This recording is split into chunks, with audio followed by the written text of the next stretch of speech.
I hope you guys understand that what happened to Jamal Bowman can only happen with the blessing of the Democratic National Committee.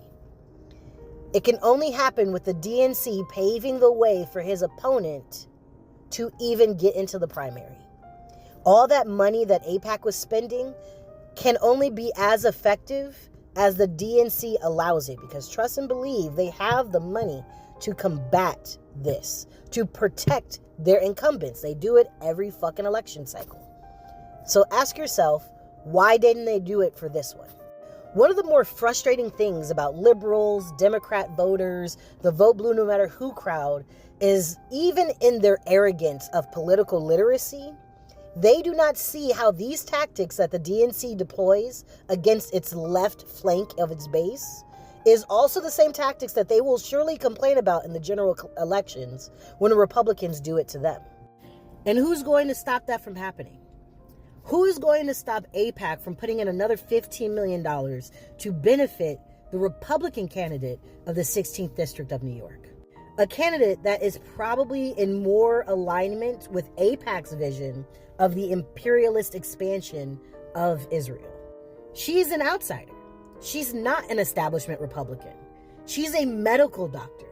This is a candidate that is exponentially more appealing because she's running in an era where people are sick and tired of establishment politicians. And this whole situation is as preventable as it is predictable. If the 16th District of New York flips for red, I guarantee you the same people who are pretending to not see the fuck shit going on from the DNC will be the same people who blame non-voters for them losing that seat. They're going to be the same people who blame the citizenry for not being educated enough and allowing for Republicans to get an edge up in a staunchly blue district. And all the while ignoring the fact that yet again, the DNC and the Democratic Party has set themselves up for possible failure. During an era that they themselves say is so precarious and dangerous.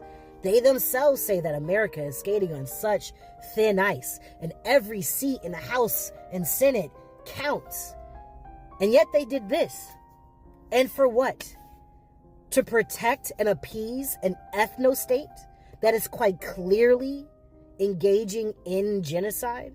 An ethno-state that is getting ready to drag this country into a fucking world war. But it's the non-voters, right?